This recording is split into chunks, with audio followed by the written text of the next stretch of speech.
Welcome to the Nerdist Podcast number 883. Hey, let's talk about some Nerdist community corkboard stuff. First of all, Comic-Con is, oh my God, it's like a week away. No, 2 weeks away. It's 2 weeks away. Okay, I just freaked myself out for a second.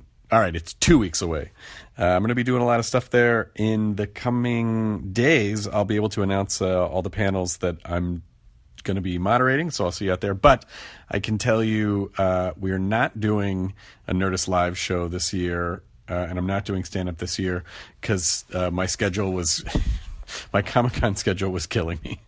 It was killing my I was like no sleep, no time in between anything, you know, like very early morning until like 1 o'clock in the morning every day of stuff. So I'm just going to go and moderate a few panels this year and actually get to walk the floor and be social and say hi to people and not constantly be running up and down the streets of San Diego panting because I'm late for something.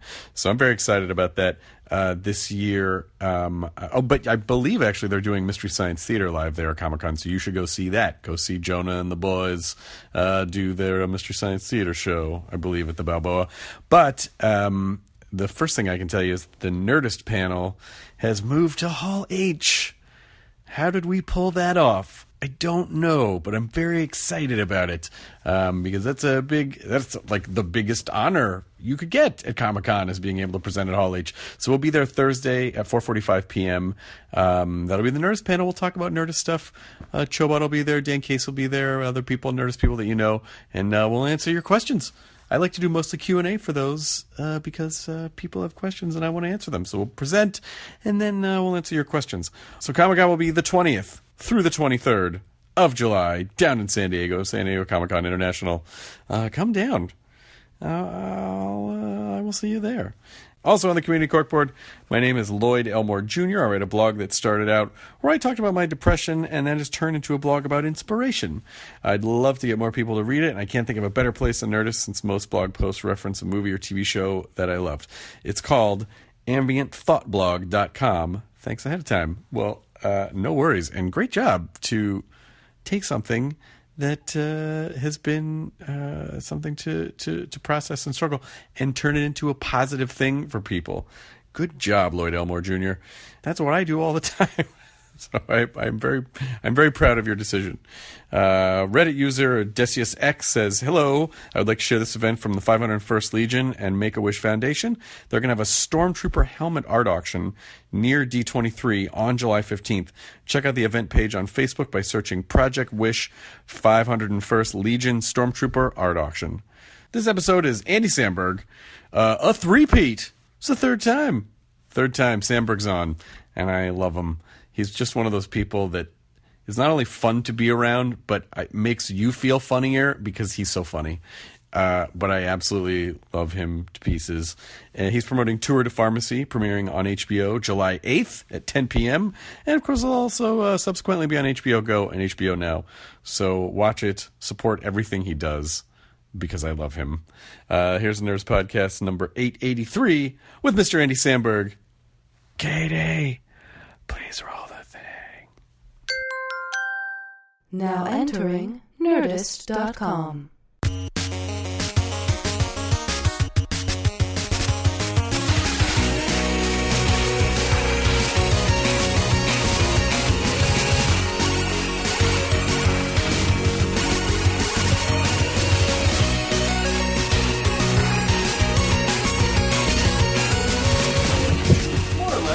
This conversation every day too? Yeah, you and I talk every day. Do you not remember? Do you have the memento disease? Where every day we have to have the same conversation. I'm a memento guy. I'm a memento. Oh, wait a minute. It is right on your chest. I want a doctor to tell someone that. You have memento disease. What? You know, the way you could really head fuck someone with that, because if enough people told you that, they go, no, everything that you think, it's not real. Like, nothing that you think happened actually happened. If you could convince someone they were in the Truman Show, say. Yes. It would really only take a few key moments. You know, I think that's the problem with our culture is that everyone assumes they're in the Truman Show, and that's what social media is all about. Ed TV. Yeah. Right? Yeah, yes, but that's essentially what is happening. Everyone's filming everything. It's just not big cameras, just little phones. Truman Show and Ed TV were, like, very ahead of their time. Like they were like it was like Natural Born Killers almost. Yeah. Like in terms of like this is the way media is and everyone's their own show. Yeah. But it's always funny the same way like dystopian future stuff that now the date of when they were supposed to have happened has passed. That's right. When you rewatch them, you're like, So we don't have precogs or cars that drive up the side of buildings. What happened? that Blade Runner trailer looked good. It looks great. It looks really great. I was like, oh no, and then I saw it and I was like, oh shit. Yeah, I mean, there's as many examples of we're gonna make another one that don't work. I feel like there are some good examples of, hey, okay, yeah, I'm on board for that. Mad Max. Mad Max was fucking amazing. Mad Max at the bar. And I really loved Rogue One. I thought Rogue One was a loved it. fantastic Star Wars movie. Are we going? Yeah. Okay. It does. I don't care. I just was wondering. I like just chatting with you. Don't you leave that in. Don't you fucking leave that in. I fucking hated Rogue One. Rogue One. I just found out Rogue One they shot on film. Is that correct? I believe maybe, possibly. I feel like I heard they did, and the reason was so that it would look more like the originals. The old Star Wars, Yeah. Digital, I don't know what the thing with digital is, it just doesn't look great. Like, and maybe it's just because we grew up in an era where movies had a certain depth and dimension to them, and not where everything just looks like reality television. Like, the too high def just does not look good to my eyes. The way that I gauge it with Star Wars, weirdly, is like the glossiness of the Stormtrooper and Darth Vader helmets. Mm-hmm. There's that like thickness to it texturally that you can't really put your finger on. Exemplified, I think, the most in the red helmets in Jedi. Yes. The Emperor's guards. You just reminded me, there's the craziest movie memorabilia auction that I've ever seen. The book is like this big, and it's in a couple weeks, and there's like an original R2-D2 unit in there, Luke's, which is, they estimate between $1 and $2 million. I was going to say it has to be, right? Or lights, an original lightsaber, but it's all of these crazy, it's like Ghostbusters jumpsuits, and then stuff from Back to the Future, and the console from Next Generation, but one of the things in there when you said helmets is fucking Dark Helmet's helmet from Spaceballs. Ooh, that I would bet. I know. I would bid on that hard. Shit, you and I are going to get in a bidding war for that now. You want to just split it? Yeah, let's just split it. We'll just it'll split give us a better time. chance of getting it. Yeah. We'll go in halvesies. Who else is out there bidding on that besides me and you? There's someone, because it's a very specific, it's like, okay, if you had a nerdy sense of humor from that era and you have an extra $100,000. I mean, it's like there's a lot of things. Or it's like Eric Andre so he can use it on his show. And then just break it in the end. No. Then we fucking blew it up. That's terrible. This was so cool about it. No, People were pissed, dude. Yes, that's it, because it's a bad thing to do. Pissing people off isn't always the best. But I think I still would, for a little bit, be like, that's fucking cool. They blew that up. But yeah, there's that. And then, I mean, it's just stuff from Alien. And I've never seen anything like it I still before. haven't seen the new Alien. Is Numi Rapace in it? No spoilers. Is she in it? But don't tell me. But I don't want to know. Is it? No, don't. If there's a chance she's in it, nod. I'm not gonna. Just let it be a fresh experience. Let it be a fresh experience for you. I'm a big Numi head. Yeah, that's what they're called. You going to NumiCon this year? You going to RapaceCon? I think she should be in more things. She's probably like in 500 movies, right? Probably just shy of 500 movies. What you want to list? What she's got coming out? What was the name you said? Numi Rapace? Rapace From the original Dragon Tattoo series. Yep, Numi Rapace. Everyone's in everything now, though. Yeah, I don't know. Every time I see anyone, I'm like, oh, hey, you were great at everything. And all of those movies that just came out at one time. Well, I almost wonder if there's people are just, because there's so much content now for people, consumers just need, it's not just like, oh, there's 4 movies coming out this summer. It's like 4,000 4,000 movies. Prometheus, Sherlock Holmes. Oh, yeah. The one with Jude Law. Uh-huh. I like that. Dragon Tattoo. Uh-huh. Is not... More. Read all of them. No, I'm kidding. Is that from Disneyland? It is, yeah. It's old. It's an old. Awesome. Mm-hmm. So I do a lot of like memorabilia auctions. I go to a lot of memorabilia auctions, and so that's one of them. That's from the old Jungle Book. I love it. I gotta get back to Disneyland. I hear it's like changing fast. Oh my gosh. Oh my God. If you ever, you probably could totally go. You don't need me, but I need you. Okay. But I belong to this thing called Club 33. I've wanted to go to that since I was a teenager. My wife and I are members. Let me come with you. Yes, you can. Holy shit. My wife also is dying to check it out. Absolutely. It's so great. There's Club 33, and then over in California Adventure, there's like a little satellite one called 1901.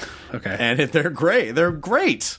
It's kind of like Magic Castle-y, I've heard, but maybe not even that. Yeah, on the inside. And then there's all sorts of, there's paintings that do special things that move. But then there's just like a lot of history. It's like, oh, this console was used in Mary Poppins. There's like a little bit of that stuff too. So the new one, I assume. The new one. Yeah. Not the old one. No, we didn't save any of that stuff. It's like when the movie awards they give out the award for upcoming summer blockbuster. Oh my God. For the best movie that hasn't come out yet. It's going to be so good. How could it fail? It won the award. Pre-won. For paying us the most money. Yeah. Oh my God. Oh yeah, that's so true. Yeah, it's just nothing's real. Nothing's fucking real. Everything's a lie. Everything's a fucking lie. I was just talking to someone about the state of comedy in general, and just about how sometimes I feel like, boy, my sense of humor is so much a holdover from just a pre-internet era. Right. And who are you talking to about it? I was just talking to my manager Alex about it, because I was just trying to figure out, like, I was hoping you were going to say Ray Romano. I was talking to Ray Romano about it, and it was like, no, I love it. I love everything. I love the YouTubes. Like, well, I asked my ma. It's my best. That's the best I got. Apologies to Ray Romano. I don't think he would be able to discount that impression. I think he'd be like, pretty spot on. He can't ever refer to his own mother as ma. Ray, please. But just the idea that there's a whole section of if you're a millennial and you grew up on the internet, your humor is just different. Yes, it's just a different slice of homegrown, fail-based, weird non sequitur humor that is meme generated. Also, I feel like, and I truly don't mean this in a judgy way, I feel like the generation that grew up fully online, sometimes just doing something that already exists is considered a joke. Right. That used to be like, oh, it was like a fan bit or an homage or something like that. But now it's like, no, we just did that. And people think it's really funny. Yeah. And they like it. And that's one that always I'm like, I wouldn't spend my time on that, but I think that it's fun and cool that people like it. Yeah, because the internet, in as much as, people believe everything is sort of open source and everything should be shared. Yes. Which, in general I agree with. Yeah, I'm down with that. But it bleeds over into comedy. It's like, oh yeah, you can just share jokes like they're your own. Like, oh, I don't know. It feels weird. I mean, that's not really... It's also interesting because sometimes, like, the general they of the web chooses the times when it's not okay. Right. And you're like, that motherfucker stole it! And you're like, well, okay, why was that one not okay and this one is? Well, those I'm not going to mention any names, but there are these really popular Instagram accounts that are comedy Instagram accounts with millions of followers. And a lot of them, I don't know if they've changed their practices, but at least for the longest time, would take stuff and then crop out the attribution. So it would say, like, by someone, it would have the tag of the username at the bottom, and they'd crop it out. And it's like, oh, I mean, come on. Right. That you made a conscious decision. They're like, we're just finding this stuff. Like, you cropped it out. It's like putting out, like, now that's what I call music without crediting the artist that made the song. Moshe Kasher was telling me a story about this Italian I'd never heard this story, but this Italian comedian who, like, every year would release the most amazing comedy album.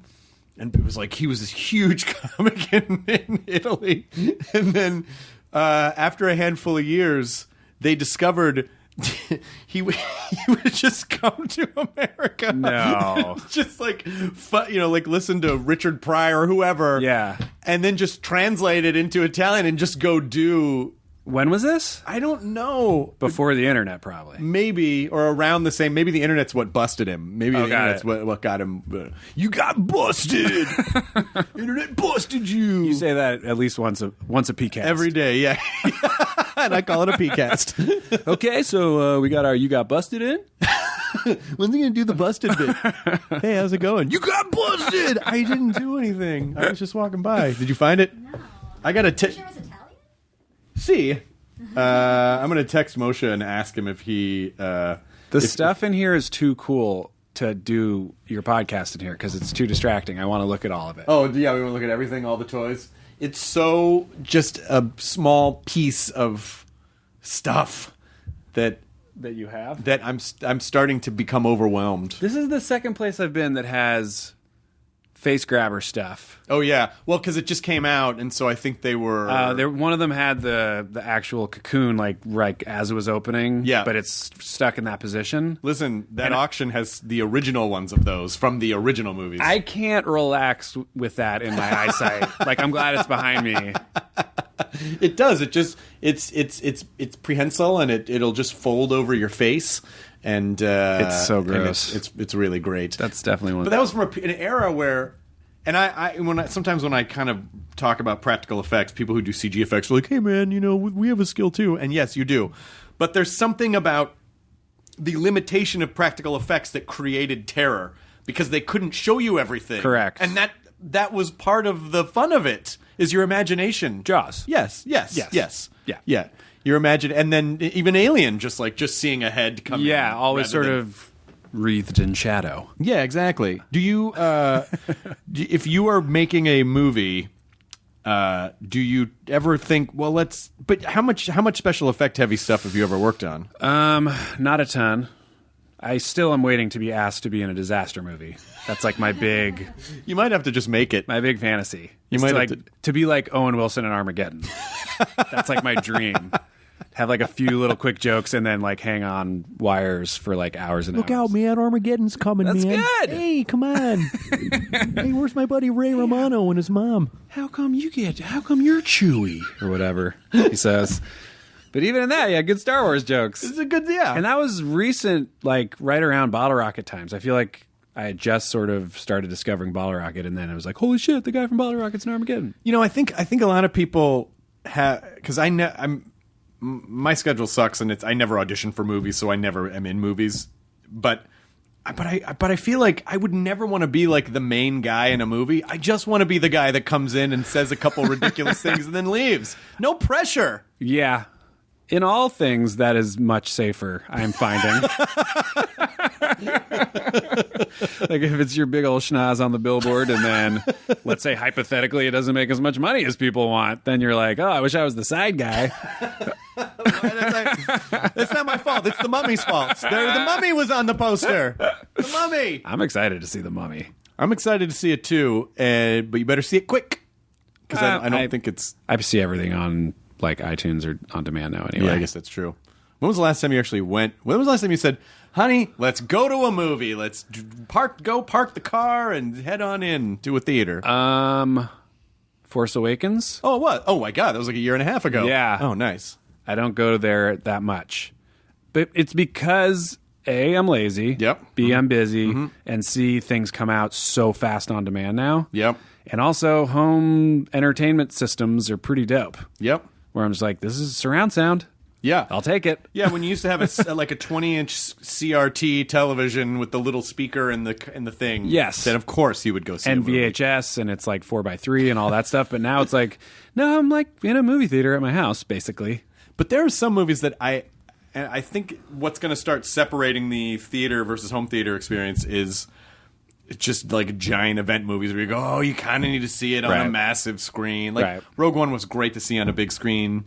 Alien Covenant was great to see on a big screen. Logan was actually even though Logan felt like a weird indie movie, it was actually pretty cool to see. Are you talking Logan color or black and white? I didn't. I'm waiting for sepia, like just let's really steampunk it out. Oh, black and white, no, it's cute, yeah. It's no sepia tone. Sepia tone's more my thing when it comes to Logan. It's just more sepia tone is just more pleasing to the eye. How is there no one named Logan in the Bill and Ted movies? Logan. Ted Theodore Logan. Oh yeah, that is why I thought of it. Subconscious. There is. Andy. God. Subconsciously. Yeah, I knew. Boy, there's so every so often I feel like I hear like they're gonna make it. Oh, I don't know if they're gonna make it. Oh, they're gonna do it. Oh, the Bill and Ted. Yeah, dude. Why are those so good? Because Is it? Sorry to cut No, off. you, please. Is it known just across like the comedy world? I guess that the sequel is super funny. I don't know, because the sequel didn't. I don't think it did great. Yeah. But it's so weird and self-referential. Yeah. And I feel like it's like Gremlins 2. Everyone's like, Gremlins 2 is kind of incredible. it's great. Gremlins 2 is great. Yeah. Well, Key and Peele did that sketch, which is like the best thing ever made. That Gremlins 2 is great. The Gremlins 2 writing room sketch. Have you seen that? No, how did I Holy miss that? shit, you will love That it. is so specific. Jordan's on fucking fire in it. I think it's an old sketch he used to do Gotcha. live, and it is maybe one of my favorite sketches of all time. That movie is spectacular in such a bizarre way, because whenever someone takes they didn't try to recreate the first movie. They just said, okay, the first movie was a hit, so let's just make a movie that was really aware of what the first movie was. And Bill just and Ted's kind of like that too. Yeah, 100%. Almost in like the first 21 Jump Street way Right. of like really making fun of itself and referencing itself. Like the Brady Bunch movie. Yes. But Bill and Ted's, I feel like I really wanted to see a third one, and they keep saying there's gonna be a third one, but it just never ends up getting made. At this point, it would be so fascinating To see Keanu. to see Bill and Ted in their like late 40s, early Keanu's 50s? 50, and he kind of looks the same, and Alex Winter kind of looks the same too. The dudes are hunks. They're perma-hunks. Cut from marble, dyed in the wool hunks. Is anyone else in that movie still around? But I can't figure out like because I couldn't get any tidbits out of either one of them, and so I don't know. Is it like, do they have kids, or is it them? Right. What's the? Well, it depends. It would have to be this. Somehow there was a rift in what was supposed to happen in the future with Wild Stallions, Yep. bringing peace to the galaxy. Yep. And they need to like fix it, like Right. Back to the Future style. Right. Back to the Future 2. Back to the Future 2. Yeah. So then the whole movie would be about them as much more grown adults trying to correct, what got thrown amiss, right? It has to be that. So Otherwise, it's just the future. Wild Stallions has brought peace, and everyone's just hanging out, and it's peaceful. and it's just a beautiful feel good movie. It's like Eat, Pray, Love. I would watch the shit out of that. And also, I literally this week was like, I kind of think that Wild Stallion song when they show up in the future and they're like, the music's excellent. I kind of liked that song. I wonder if it's good. And looked it up and found it, and it is really good. Really? And it is With or Without You by U2. Like, it just is that 100%. song. You know, we're ending this podcast with Katie. You got to find the Wild Stallion song. Dude. From the end of Bogus Journey, or from the end, or when they go forward in Bogus Journey? No, in Excellent Adventure. In Excellent Adventure. When they flash forward to the future and they get off and they're like, ooh, I think we went the wrong direction. Right. And they're like, oh, the music's excellent. And it's like very winky because it's them. Well, the other impressive thing about that is that those Chris Matheson and Ed Solomon, there was so much Doctor Who reference in that. I mean, way before it was a cool, hip thing to reference, like the phone booth and the time streams. Yeah. And that movie was also pretty far ahead of its time. But I feel like if there is a third Bill and Ted's, there has to be. I wanted to see like a standalone station movie. The two little like station. Like, I just wanted to see a standalone movie. I wanted to see a movie just about death. Oh, right. He's the funniest character in Bogus Journey, I think. You have defeated me. I am at your command. Best 4 out of 7. Can't believe this guy. Death's a total cheater. Colonel Mustard did it in the study with the candlestick. Sorry, So dude. good. I also loved, speaking back to what we were talking about earlier with the when the future looks like the present era, that the future sounded like U2 in the 80s. It totally did. It's like the way that the future in Star Wars, all the hairstyles look like the 70s. They knew that U2 was never going to go away. They just knew that U2 was going to be in it for the long haul. It is a timeless vibe. It's still a good song. I feel like U2 would be one of those bands that is absorbed into the digital singularity first, and then just AI U2 songs just start getting created and appear on your iPhone. That could be. magically. I could see that. They'll do whatever. Yeah, I mean, it's fine. But it's funny to me that early U2 is so... It was really like about revolution and harmony and peace, and then it just turned into "It's a beautiful day." Like it just got so bubblegummy. It did. It became very like, this will be really good playing in the montage before the Super Bowl. But I Two teams from two drastically different cities. Super Bowl Sunday. It's a beautiful day. It's big business. But Big business. That is the sort of ultimate. Is that the sort of ultimate artist's journey and then blessing curse? Where it's like, when you're young and you write about struggle and fighting and you're rebellious, and then you get super rich and everything's, and then you're on private jet, and it's like, hey man, I'm not rebelling against anything anymore. I feel like it's just another example of just how getting old kind of sucks. Line. Like it goes, I think, probably for other people's professions too, other than like being creative. I guess that's true. Where you're like, an athlete retires and then literally has nothing to do when they get but those older. guys, they retire at like, but fuck. If I were a professional athlete, I would have retired 10 years ago. Yes. And then, you're still young. Yeah. So what are you supposed to? Car dealerships. That's what you do. I think that's it. I mean, that's why they're all so business minded now, which is great. Smart. They're setting themselves up for the future, and a lot of them go into broadcasting. That is an older thing too. Is where you start to get older, you're like, well, I don't know if I'm going to be working forever, so I need to make sure I stash as much as possible. It's terrifying. You always, no matter how much you make, you think you're going to run out of money. Yeah. I believe. I would hear those stories about Jay Leno, like, oh, he won't live off his Tonight Show money. It's only appearance. And I was like, he must have $200 million. He probably does. But in his mind, it's like, it's all going to... It's like, yeah, but what if someone robbed me of all that? Stick him up, Jay Leno. I shouldn't have kept this under my mattress. It's all right. Here you go. You got good Leno. It's okay. I didn't realize this was going to be an impressions parade for you, but I'm I'm auditioning happy for with you it. for your sketch show that you're not on. Most people still think I'm on SNL. Are you serious? No, they don't. Really? Out in the streets? Yeah. Hey, SNL. Is a show? It's a show. Yeah. Well, I've gone back many times. Of course. I would say I think this year was the first year since I left I didn't go back at all. Did it feel weird? No. No. Didn't. But I think at least once or twice a year, all the other years since I left, I went back and did something. I feel like because you're part of the family, you'll always... I love to believe I'm like one of those cast members that's like inner circle that gets asked back. Sure. So anytime they're like, hey, would you want to? I'm like, sure, I'll come to it. You just appear right there. Hey, was in the neighborhood.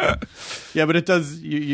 I guess that fear of it's like, hey, you're really cool in high school, and then you show up one day and you're like, hey, everyone, it's me, and everyone's like, who the fuck are? That's definitely the fear. You never want it to be that. Like, oh yeah, this guy with his dick raps. I remember those when I was 12. Those are offensive now. Those are offensive, and I'm outraged. No comment. I thought SNL had a great year. This year was incredible. That is my comment. I thought it was really funny. This year was an incredible year, and it's unfortunate that there was so much political strife that drove it. But I am so glad that SNL did what it was designed to do, which was be able to comment on what's going on. Yeah. And election years are always huge there. Oh yeah, this one especially because obviously it's a waking nightmare.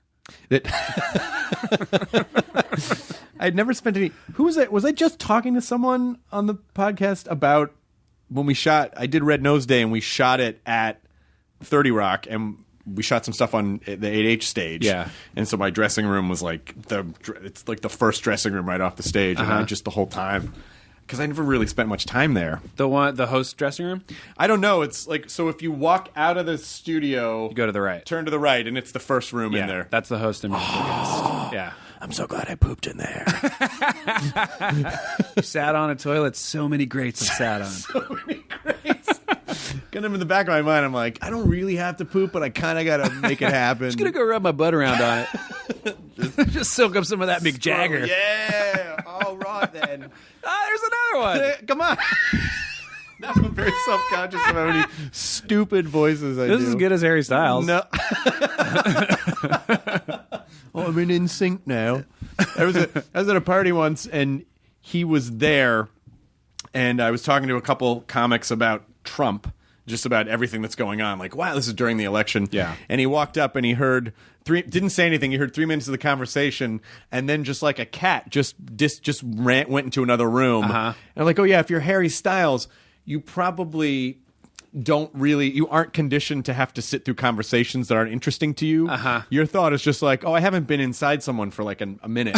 And so you just disappear, and it's true. You don't have to. Or he's like, I don't know anything about American politics. No, I'm sure that's what it was. We just sounded like creepy old people. Make no mistake, he was going to the other room to fuck somebody. He was going to the other room. If you were him, you would be. 100%. The guy's a dreamboat. He's dreamy. Cut from marble, dyed in the wool hunk. Hair or no hair, it doesn't matter. He's like the third Bill and Ted. I kind of love that.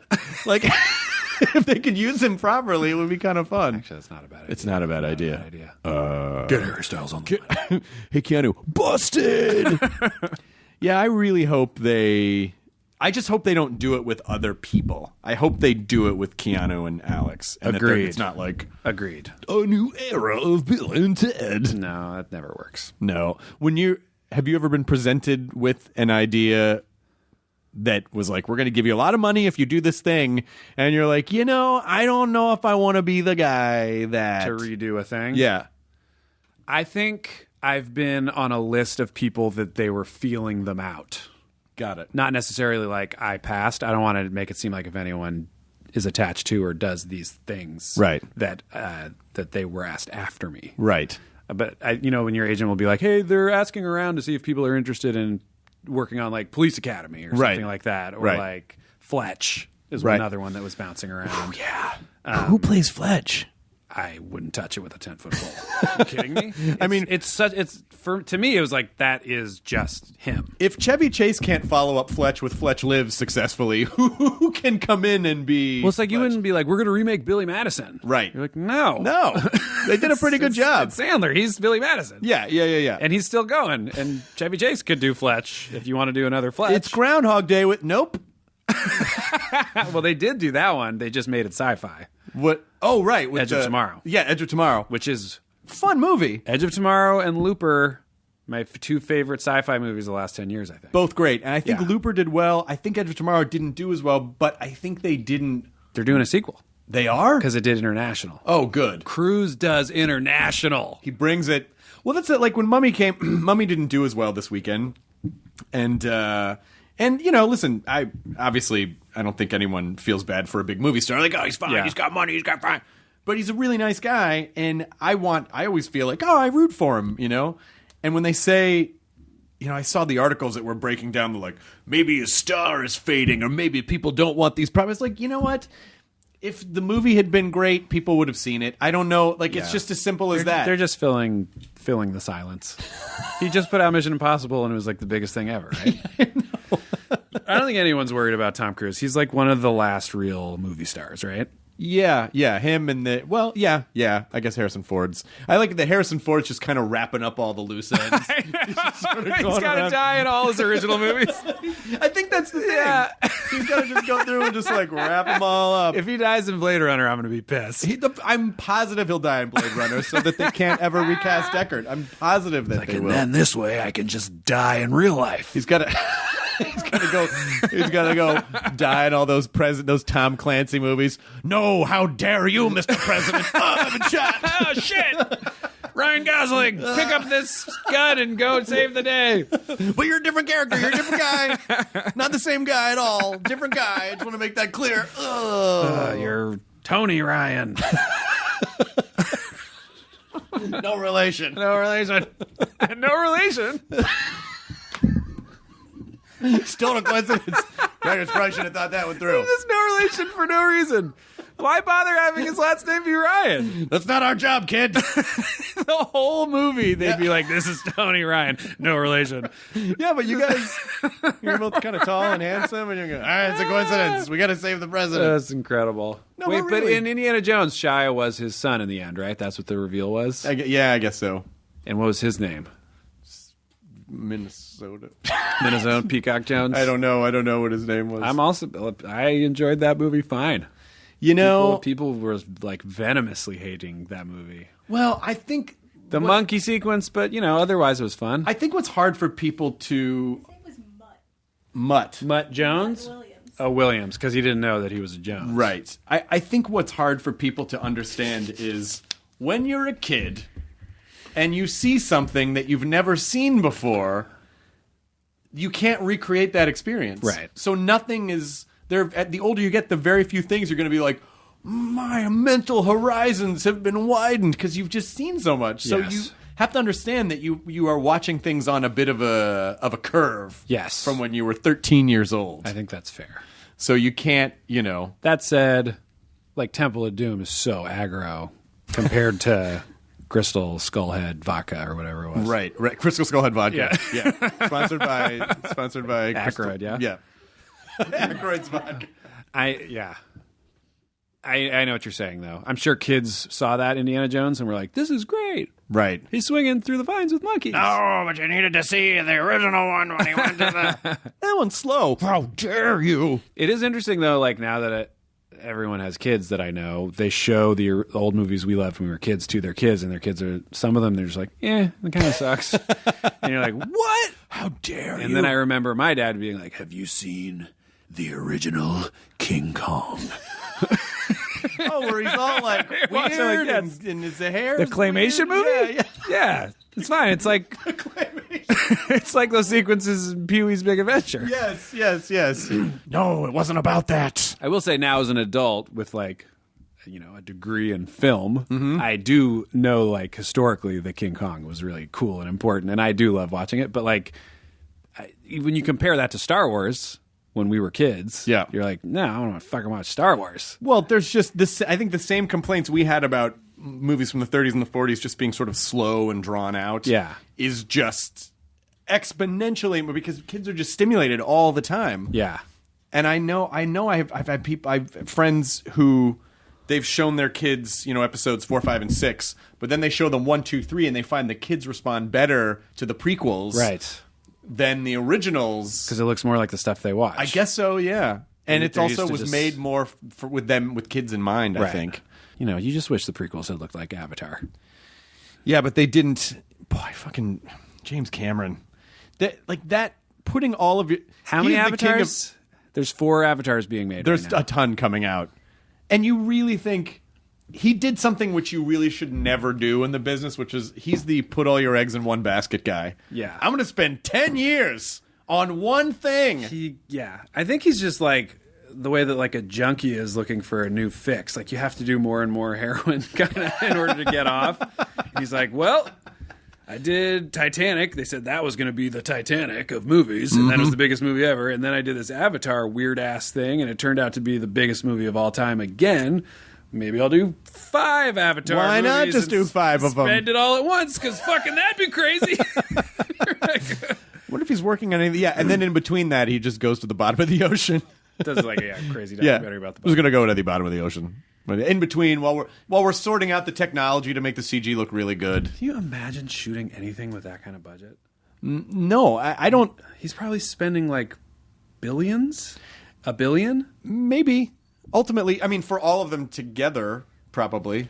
At least. Because if you think of like a run-of-the-mill summer blockbuster now is like 200. Yeah, 200, 250. And then when you throw in the advertising. 500. Yeah. It's so stupid. So if you're making 4 avatars, each one of those is probably more than one of those, right?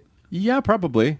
So, I mean, it's got to be like... But it'll make it all. I mean, it's like The studio's got to basically like write a collective check of like $4 billion. But he hasn't cashed in on that sweet sequel that like audiences are very generous to a sequel because they're like, well, the first one was good. I'll definitely go see. Right. And it's had so much time to percolate. And now there's fucking Avatar World at Disney World, and there's one coming to Disneyland, and so when the sequel comes out, it's like he's going to be in great shape. He's going to be in great shape. However, yeah, you're right. Because even like the Hobbit movies, which by the standard that was set with Lord of the Rings, people were kind of bummed, right? Yeah, probably a little bit. I mean, but they all made $1 billion each. They all made a ton of money. It's more, and the prequels made $1 billion each. It's more just like, do you feel good about it? Do you feel good about having some hipster nerd be like, I'm not even going to review this movie? That's true success, that you could make 3 more movies that people don't like that much, and they all make $1 billion. Isn't it funny how dismissive... I am losing my patience with the dismissive nature of people on the internet. Like, yeah, they just fucking suck. Like, what have you done that made $1 billion? Yeah. What have you done that made $1 billion? There were really cool things in the Hobbits. Yeah, absolutely. But they weren't as good as Lord of the Rings. Well, again, you know, it would have been one great movie. When Lord of the Rings came out, one book. It was that amazing period of time, you know, in that early 2000s. The technology had just caught up. Yes. So you have a great X-Men movie, a great Spider-Man movie, right. Lord of the Rings. Like, all these movies are really, you know, just converging. And it was just the perfect time. So we had never seen anything like that before. And seeing, you know, like that fucking, what's his name? Smeagol. Gollum. You could call him Smeagol. I could call him Smeagol. Frodo did. Listen, it's inaccurate in the timeline. He was definitely... He's trying to bring him back to that Smeagol place. Trying to bring him back. Because he had to believe. He was too poisoned by by the ring. ring. He could come back. But that looked really good. Yeah, and still does. I rewatch them often.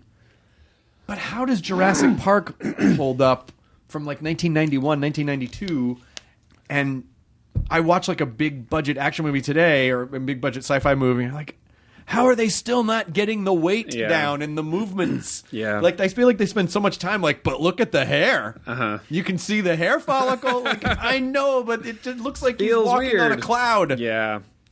It's just like anything, right? Some people are good at it and some people aren't. I guess, but I do Lord of the Rings also did the alien thing, though, even though it was CG, and it kept it really dark. Yes. Like, probably the stuff in Lord of the Rings that's the most like, is when it gets really bright. Right. Like the battle scenes look pretty good, though. Yeah, it's crazy how good it looks in the third one. Because it's all in, like, bright daylight. Yeah. Yeah. You're like, because after the second one, there's the battle at Helm's Deep, and you're like, well, but it's raining and it's dark. They did a really good job of, like, hiding showing all of the seams and stuff. But then that last one, you're just like, holy shit. Yeah, I feel like it's time for you to do like a $250 million budget comedy. I miss those days when I miss the comedy action movie days of like the big time director directing like a Beverly Hills Cop or Last Boy Scout or they're kind of doing them, right? With like Dwayne Johnson and I guess stuff. so. Yeah, no, I guess so. Wasn't Central Intelligence kind of that? Yeah, but those, I guess maybe I'm just thinking of, you know, some of the movies were like kind of dark. Like it wasn't just like, yeah. It leaned more into the action part. It leaned more into the action part and was supplemented by having like Eddie Murphy or another amazing performer at the center who could, like, it would have been just a great action movie, but then adding that layer to it. I feel like everything has to be all or one thing or something else now. This is super left of that center, but something that did action and comedy and I thought really well was Nice Guys. Did you see that? Oh, yeah. Nice Guys was great. It's not that genre you're talking about, but I was like, holy shit, this is genuinely funny. Yeah, they did a great job. I was like a little angry after I watched Nice Guys, where I was like, is fucking Ryan Gosling funny too? That is not cool. Does he need everything? I was a little pissed. Yeah. That bit he does with like trying to put out his cigarette in the bathroom and like the door keeps opening and shit. I was just like, this is like good physical comedy. He is funny, and they were both really funny in it, and it looked great. It was a good movie. It was a really good movie. Yeah, that was one of my favorites of that year. Are they making another one of those? I'm not sure. I just assume that everything that does well, like, we have to make another one of those. I don't know that it did well. I think it was on everybody's like, how did nobody see this lists. But I feel like I talked to a lot of people who were like you, like, oh my god, the movie was so great. We live in L.A. We do live in L.A., yeah. Everyone's a pop star here, too. I feel like everyone I talk to that's in my friend group with the same exact taste says that I don't understand. Now, everything I think, I don't understand. Yeah, we're doing good here. Is there any type of movie where you feel like, oh, man, I wish I'd get asked to do that? Besides disaster movies? Besides a disaster movie. Yeah, like all of them. All kinds, every kind of movie. So it ultimately just never gets any better. It's like whenever you, and I mean, that's a very negative way to say it. But I mean, like when you accomplish a certain thing, you're like, oh, hey, I got this thing. Oh, man, but I didn't get to play in that circle over there. It's weird. It's weird. Because probably my favorite genre of movies is sci-fi. That's like the thing I like watching the most and get the most excited about. But I don't know that I should be in one because I would probably ruin it because people are like, he's going to be goofy and ruin it. And then if I'm not goofy, they'll be like, it just was weird. I kept waiting for him to be goofy. Right. Like, I don't want to name names, but oftentimes people who are comedians or known for comedy get cast in serious stuff. And they're not bad or anything, but I'm also just like, I don't know why you're in this. Well, it's the expectation of the audience. Like, what are you? You need to find that one that has the perfect balance of like quirky computer guy who can be. Or like Jake Johnson in Jurassic World was great. Right. Where I was like, that's great. Yeah. And then Chris Pratt was the lead. He was a comedian. He's the lead in everything and now he's just so buff. He's fucking ripped. They won't let him be funny anymore. No. And he's funny as shit too. He is really funny. Yeah, I don't know. It's that crossover is a really. It's a dice roll getting buff though. Like if you or I got super buff, or you could be Piscopo. That's what I'm saying. It's a dice roll. It is a dice roll. But and in the beginning, it was Ryan Reynolds. It was like a lot of resistance, and then finally. Deadpool happened so big that now everyone's like, he can be buff and funny. Well, but like I think he's hilarious. And he's great. I used to think he was just a super funny comedian, and then he got really buff, and everyone was like, what is he? Does not compute. He confuses people's brains. He can't be. And I was like, he's still funny. Yeah. He's still funny. He's just buff now. You know, he benefited from, because he was both and they never knew what to do with him, they kept kind of smushing him into these roles, and I feel like he would, like, his natural personality would try to come through, but I feel like it was stifled a little bit. Yes. So they're like, no, you got to be hot, funny guy. Yeah. And then finally, he gets to make his own thing. Yeah. And it's like, oh, okay, that's what he's, amazing at. He was cruising being funny, though. What was the one with him and Sandra Bullock? Is it The Proposal? Is that what it's called? Yes.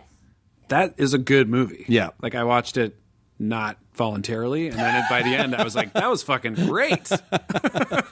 That's a huge sci-fi movie, right? No, not The Proposal. But he was really funny in it. Both of them are really funny in it. Yeah, and it'll be interesting to see how do you make a Deadpool sequel? I feel like is an interesting challenge. Yes. Just going back to the, like Gremlins 2 and but because they started really self-referential. Very self-referential. Yeah. And did they how do you one up that if you kind of made all of the self-referential jokes about what the state of superhero movies and now they are one of those. Now they are one of those movies. So how do they? Oh, it's the trappings of success. But that'll make a shit ton of money. Then the question is what happens on a third one? Right? Can they keep that? Can they keep that going? Right. And what happens when T.J. Miller decides to leave? He's gonna. Sorry, guys. Oh, I did it again. I can't help it. That sounded nothing like him. No, it's me, T.J. Miller. No. Yeah. Hey, Andy. Sound like Jack Nicholson. No. My mother, my father. Hey, man. Bachman, man. Yeah, man. Wait, who's that? That's that. Now you're the dude. Now you're listening to Bachman Turner Overdrive. No, isn't that his name on Silicon Valley? Yeah. Erlich Bachman. There should be a Logan and Bill and Ted. Andy, we've covered this. There's a couple. Sorry, I've got memento disease. Ted and... But you wouldn't know that. That was like 7 callbacks in a row. We are professional comedians. You wouldn't... We've got this locked down. Busted. Make it 8. Definitely, let's keep listening to this. Whoever's listening, definitely. I really like watching a snake choke on its own tail. Well, anyway, you're here to promote a film. This movie Of is sorts. called Tour de Pharmacy. It is, thanks. It is premieres HBO July 8th, if I'm not mistaken. You're just pulling that. There's nothing written down in front of you. I'm no, really I never. impressed. Yeah, it's just in the noggin. You're a goddamn pro. Sometimes I sneak it in there. Sorry, I love to say goddamn because I'm not allowed to. on damn Fox. it. They don't let us say it on Fox, so I got to get my rocks off here. That's how you get your rocks off? God damn it. Boy, you're really... Why are you... Just a hand slides down. God damn. Blaspheme. I want God to damn this. Enraging certain sponsors. I feel like we've said at this point. I don't think there's anything you could say. No, I mean the Fox ones. Oh, the Fox ones. Yeah, you can't. You can't say goddamn on network. Yeah, there's some. Can you say anything? Do they just bleep stuff? Can you say You can't get do any bleeps shits? or blurs. It was a rude awakening for me to start doing a show on Fox. The no bleeps. I was like, that's like half my career. You saw my other work when you hired me, right? What did you think was going to happen? But you guys still figured out how to make it work. Yeah, it's just a clean show. I know. But that's good. I think it's good to have boundaries to have to write around. It makes you more creative in different ways, for sure. And I also will say, I'm very grateful now that I have worked within a discipline that way. And I like that I do a show that's clean, and then I also do other stuff that's filthy, and it's good to have a little bit of diversity to it, I think. You don't tour live anymore, do you? No. I never really did. We've been about to do a Lonely Island tour like 5 times, and then it always falls apart. Oh my God, that would crush. Would it still, you think? Yes. I'm always so scared that you walk out there and they're like, who? That's the boat guys. What? Remember the boat song from Havasu? What's a boat? It's the boat guys. Oh, I don't know. I don't have TV. I'm a cord cutter. My name's Logan. Logan. I'm definitely in Bill and Ted's. I think you guys would crush with that tour. It'd be fun. Absolutely. We're getting close to being too old, maybe. But yeah, I would love to do it still. At least like one show. Maybe really fun if you did it in Vegas, but the conceit was that you were all too old to be doing it, and so you're like, so It's like our retirement. It's like your show. retirement. Yeah, it's the Lonely Island retirement tour, and it's just like a handful of shows at like Caesar's Palace. People do that younger and younger. But fucking yes, Like Britney Spears. Yeah, I was like, Britney, you don't have to do that yet. But apparently, she's just probably making jillions of dollars. I mean, I'm sure they're like, here's $100 million Yeah. for 2 years. She's like, yeah, I'll hang out in Vegas. Yeah, I mean, what else would she do with those 2 years? I mean, live someplace like really nice and calm. Have a a grounded home life and Not like surround herself with people that have gambling in addictions. a false. Like a desert filled with buildings that crank oxygen in to keep people spending money. We're not going to work every day where it smells like a bar mat. Yeah. And, where everything's not vinyl and black toilets. But other than that, I can't see any other There's option. no downside. Yeah. There's zero downside. We should knock it. We'll be there soon. I will see you there. Listen, if we're lucky. I think it'd be really fun. I think it'd be really fun to do that. I think you'd be very pleasantly surprised at how many people would go, because I think people, you guys as an entity were such an impactful force of comedy, and really sort of ushered television and SNL into the digital age. I mean, there's no way people wouldn't be psyched. Well, that is nice of you to say. I can't help but feel like we'd be up there and they'd be like, yeah, I don't know if I like the original King Kong. Why did we do King Kong? We should have done our songs. Are they reenacting the original claymation King Kong? Start to finish. Who's that? That's that other creature that is only in that one scene. I don't know. Oh yeah, I forgot. There's other. I thought it was just Kong, but They're just talking out loud at full volume during the show. What is this? wait, did King Kong just lift up her dress? You made it sound like King Kong is a lady and King Kong just lifted up her dress. Oh yeah, that's another way. We took some liberties. Why is King Kong doing a Marilyn Monroe over that grate? And what a large grate. Who knew there was a grate that large? Bro, Anywhere. that grate was practical. Cost $1 million just to have that grate. Totally worth it, though. Whole crew fell into it. Everyone died. It was worth it, though. It was the most fucked up shoot ever, dude. Yeah, just another night in Vegas. So anyways, what were we talking about? Tour de Pharmacy. Tour de Pharmacy, thank you. You're so welcome. I don't know even what to call it. Is it a movie? Is it a television special? Is it a comedy special? Well, I think it's I think mockumentary is the perfect word because it is like a sports documentary. Yeah. So it's the same amount of time. If you say mockumentary, you don't have to acknowledge what length it's supposed to be or not. That's right. So it's a sports documentary. It's a special. It's a sports special. HBO posters say an HBO special event or special presentation, something like that. I'll take that. And the cast is insane. It's insane. You got some amazing. I'm really excited about it. I know I'm like promoting it, but we're like finishing it right now, and I think it's good. Can you just list some names? Yeah. Is it okay if I reference my phone? What are you talking about? Yes, I can mention the cast. Cut, Andy. I didn't what? believe it at all. Come on, man. You really want people to know. Yeah, the cast. Off the top of my head, let me see. Very exciting. You've worked on it. It's like spent a lot of time. it's like Orlando Bloom. Okay, he's reaching. I Jeff like it. Goldblum. Okay, yeah. Who else has Bloom in their name? Rachel Bloom. No, she's not in it. John Bloom and Onion. Bloom and Onion. Dolph Lundblom. John Cena Bloom. David Diggs Bloom. Danny Glover Bloom. Freddie Highmore Bloom. He's too old for this Bloom. Julia Ormond Bloom. Judy Bloom. That would be a coup. Judy Bloom, just out of nowhere, just Judy Bloom in a sports documentary special mocking doping. There's more. What? James Marsden, Kevin Bacon, Maya Rudolph, Nathan Fielder, Mike Tyson, friggin' Forte's in it. Felicia Rashad has a small part. Isn't Serena Williams in it too? She's in 7 Days in Hell. Oh, okay. Yeah, that came out already. This is we're trying to make this like a thing. The Legends of Sport like banner. And what's left?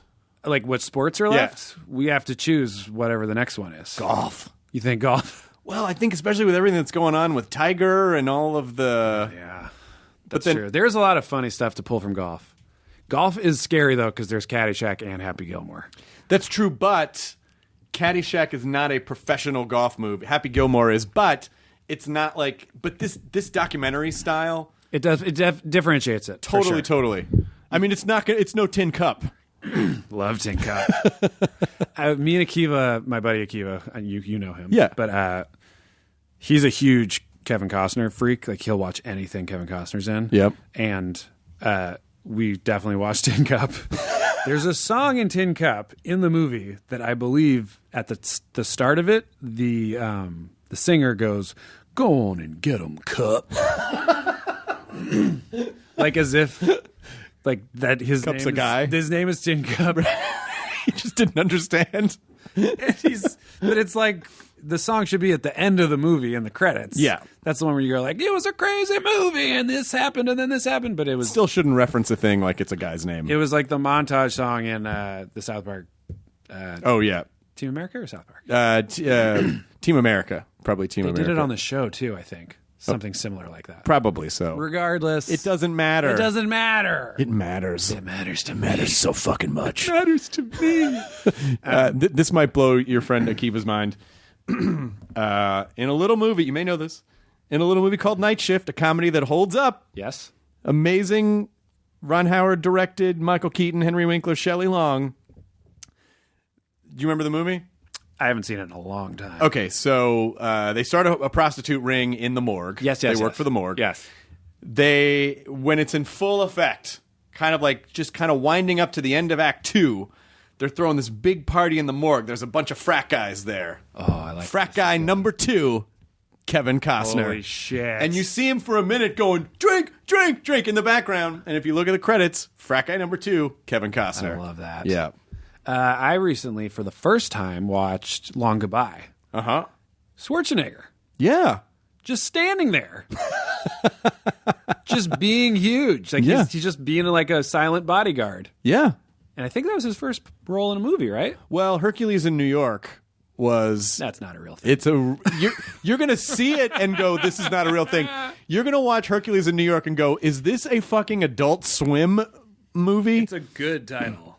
Hercules in New York was when he was at the height of Mr. Universe. It was maybe Katie, back me up on this, 1974, maybe 75. It's exactly what you think it is. Hercules gets sent to New York. Hercules is Schwarzenegger. His accent was so thick, his voice is dubbed in the entire movie. 70. So every time he opens his mouth, and it's funnier now because you know Schwarzenegger, it's Zeus has sent me here to talk to you mortals. Yeah. So it's very mind bendy.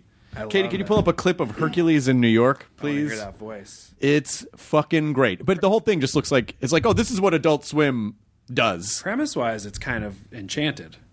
It is a little bit, yeah. Yeah, but it doesn't hold up. It's not. It's not as good as Enchanted.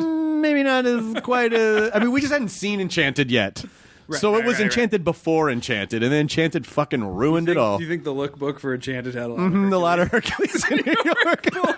This is tonally what we're going for. So obviously it'll be totally different look, totally different premise, totally different acting, totally different, not using the real person's voice. But here's the lookbook. But like... Get real familiar with it. Watch it. Are you able to find it? Like it down there. Let me be the judge of that. I'm tired of the same old faces, the same old things. Like it down there. Let me be the judge of that. I am tired of the same old faces. It's bad news. By the way, they were correct to dub him. Can you imagine if his whole career that had been happening? You'd be like, yeah, Total Recall makes way more sense. Yeah.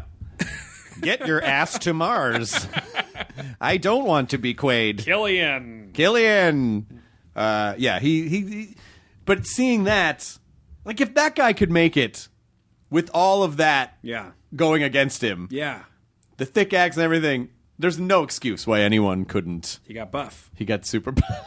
But he started super buff. He started buff, so no one was confused. It wasn't like he started off like Woody Allen and then, you know. If you start buff, you can seg into comedy. Yeah. You can't. It's harder. I mean, you still can. By the way, all comedians are buff now. Well, I think everyone's They're just all buff. Health conscious. Kev Hart. Yep. Super swole. Yep. Burr works out too. Does he? Yeah. Burr goes to the gym. Is he buff though? He's not like shredded. I don't know if he's shredded. He can't get shredded. If he gets shredded, then it's going to be like, did you see Louis? Louis was fucking... Yeah. You're like, no! Yeah. What were we just talking about before? We were talking about... Oh, God. You're going to make me ask. What were we Can I talking promote about my thing? No! It's on HBO and it's funny. Just watch it, please. Try to remember something. God damn it. We were talking about buff comedians. You were talking about... Crazy cast in my thing? Being ripped. No! I'm an executive producer. It's not important. I'm more than just a funny guy. Cut all this out, Katie. Why would you do this to someone? I have no idea. I think it had to do something to do with buff comedians. Oh, I remember what it was. It was I came down pretty hard on The Rock on At Midnight. Not that he has any awareness of me, but because they put him on the cover of the GQ comedy issue. Oh yeah. And I was like, oh, he's not. I mean, like, what about Colbert or John Oliver or Sam B or something? You know. And then afterwards, I sort of regret it. I'm like, he is funny though. He is funny. He's a comedy charming guy. He's charming. He's charming as shit. Yeah. By the way, Wahlberg. It's like fucking funny. Yeah. He's in movies and being funny. It's like him and Will Ferrell. You're just like, he stole that from comedians. It's not fair. He's super buff. It's not fair. Probably got a real wide dick, too. It's not fair. Probably wide. It's wide. It's plump. It's ready to go. He's a shower. You know he is. You know he is. Speaking of showing and growing, Tour de Pharmacy. Oh, my God. Yeah, the brand is growing, and we are showing it on HBO. It would have been perfect if then you just heard a gunshot. I was just like, and then he blew his brains out. That was it. Yeah. Last thing he said. That was the last thing you said. Yes, and you just fucking shot No, yourself I'm not in shooting it. you. Oh, okay. Well, thank you. No, you don't deserve to die for what I did. I appreciate that. Would you feel bad if I cut out the part of you killing yourself? Because I feel like you would do that to make a statement. Yes. And if I took that away, would that be... It would be like, it's like, why am I here? I could just stay on Fox with all their censorship. I can't swear. I can't shoot myself. What type of puritanical era are we living in? You hear, Nerdist? You can't even fucking shoot yourself. You can't even shoot yourself anymore. It used to be cool, man. That shit's too PC, bro. You know, John Hamm would come on, he'd shoot himself, and it's just like, nigga, too corporate. You just got too fucking corporate. Got too fucking corporate, bro. So this July 8th, and then it's on all the HBO platforms. All of them. You don't have to say that. I mean, that's really shilling.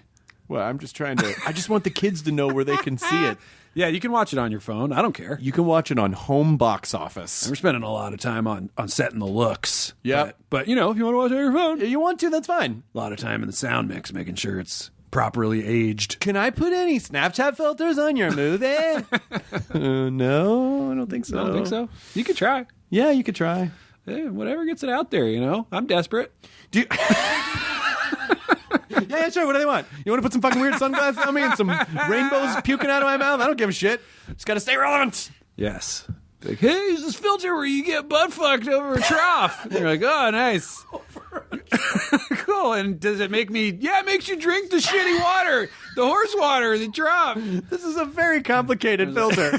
You just got to stand there and just make a face. Oh, and like, oh yeah, there I am. Bent over a trough drinking the dirty horse water. I think we cut it, but there was a bit in Popstar where there's a scene where my guy comes out and he's got his dick and balls tucked between his legs and everyone takes pictures. And they make an app where you have to like pin the dick on his body.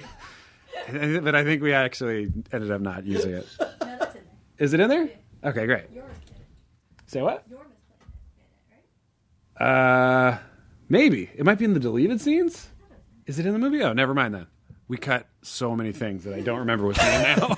Oh wait, that's the only scene in the movie now. Is what I meant. Sorry, I was at that backwards. let me start from the beginning. There's Okay. this movie. What? King Kong. The claymation movie? Yeah. I went way back. Back to 1933, I think. What else are you working on at the moment? Anything else? No. Good. No, I quit. Yeah, I'm not gonna let you push me out business. I quit Yeah, you. I quit. Fuck you. We're going to come back and shoot another season of Brooklyn. Fantastic. Yeah. The movie Brooklyn with Saoirse Ram It was Saoirse. Saoirse Ronan. And it was a charming movie. It was a very I did sweet, like the charming movie. movie. Yeah. Sad. Fucking sad. Yeah, I have a hard time watching sad movies. I just didn't too. realize them. I always think I'm like, I'm not going to get like really upset when I watch a sad movie, and then I'm like sobbing. And then for 2 days, just the looming depression. Yeah. Why am I so sad? Fuck, her family went through some shit. And you know what's crazy is my wife and I watch so much true crime, so many true crime shows where these are things that happen to real people. Yeah. And we'll just talk, wow, that's crazy that. And then I watch, like a fictional drama, and then I'm inconsolable. We burnt out on the true crime. We Yeah. did Serial and Making a Murderer and the Durst one. Oh, right. What was that called again? Well, the Jinx. The Jinx. Fuck, that was good. Yeah, it was good. That- Kill them all. Yeah, that moment we were like jumping up and down, like running around the room like it was Def Comedy Jam. When he started Yeah, like gagging. No! Oh, fuck yeah! That was good TV. These are your signatures here. You can see that the letters in God, Purging. that was some Gollum. Yep, that absolutely. That's what you were saying. There's like a demon inside the coming out. Just trying to get out. oh fuck. But Investigation Discovery is a whole channel of that, and we just watch all of them. Homicide Hunter, Web of Lies, I Am Murder. How can you live in that 48 space? hours. Because you have too much comedy in your day. Yeah, it's funny. Well, this isn't funny at all. I don't know why I would say that. It's colloquial. I actually don't go home and watch a lot of comedy, I've stopped watching a lot of comedy. which I feel is a bad move because I feel like, don't you want to know what's going on with comedy? It's like everything though. Like when there's comedy that I really like now, it means so much to me. Right. When I'm like, fuck, that really made me laugh. How satisfying. I have almost been moved to tears how much I love Rick and Morty. Just like fuck, that was the perfect joke. It's so I'll good. never write a joke that good. It's a fucking great show. Yeah. Well, Harmon and Roiland, they're great dudes. They're good together. Well, they're funny. I wouldn't say they're great dudes. I mean, they're both fucking lunatics. I love them.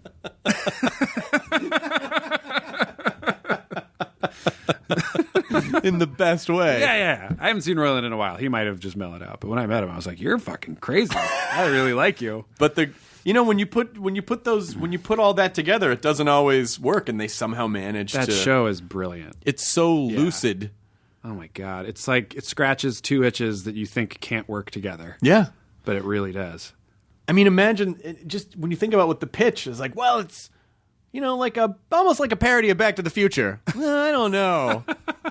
Oh, it's the greatest thing ever. I will say, almost everything. And this, I'm not saying this to reduce how good that show is. Almost everything that deals in time travel of some sort, I'll watch. Oh yeah. Even if it's like pretty hacky, I'll be like, yeah, but I still want to.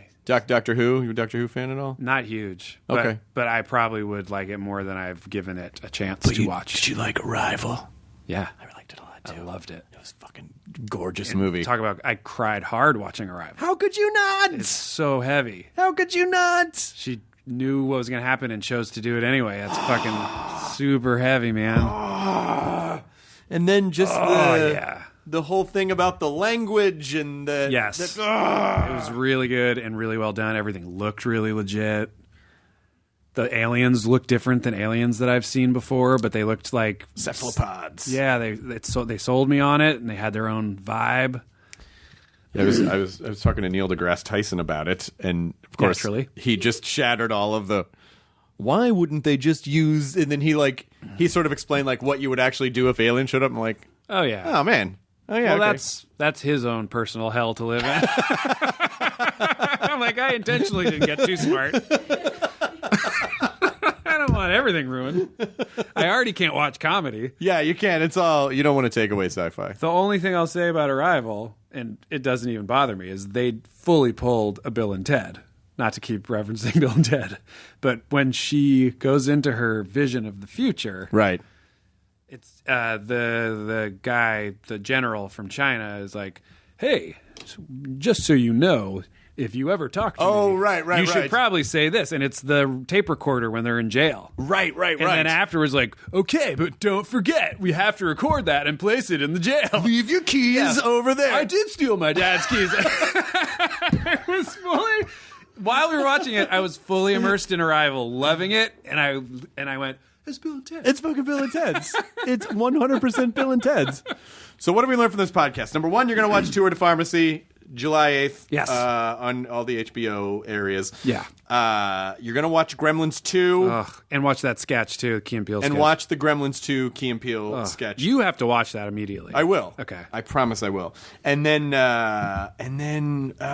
what else? Anything else? Just that Bill and Ted is awesome. Bill and Ted's awesome. They need to make a third one. Yeah, and please have both of us in it. We need to both be in it somewhere. Boy, that'd be really crazy if they were like, "Hey, do you want to?" This whole time you're like, "Oh, you can't replace them." But if someone came to you and were like, "Hey, would you want to be the new?" Would you do it or would you? Bill and Ted? Yeah. No. It's the reach for the it's the reach for the chalice moment in Last Crusade. Yeah, it means too I much can to me. reach it. Let it go. I can reach it. It's right there. Let it go, Indiana. Let it go. Let it go. We're both really good at that. We're both really good at that. Let it go. Let it go, Indiana. I was the next man. I am the last dragon. Thank you. That was your pull? Oh my God, that hurt me. I've lost the cure for cancer.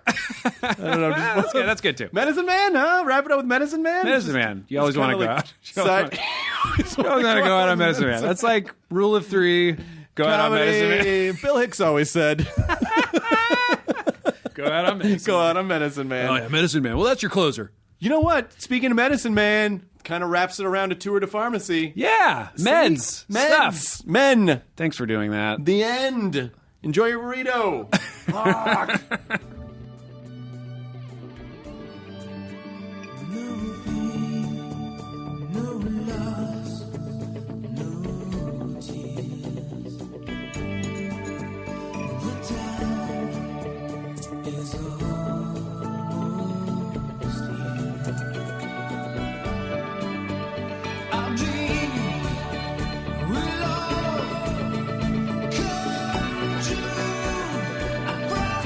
You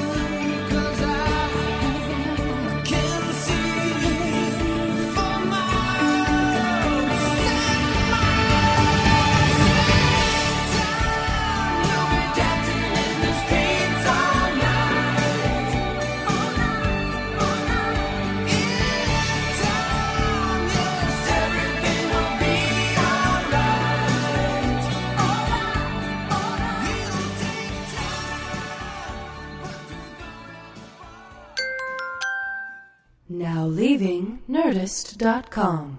Enjoy your burrito.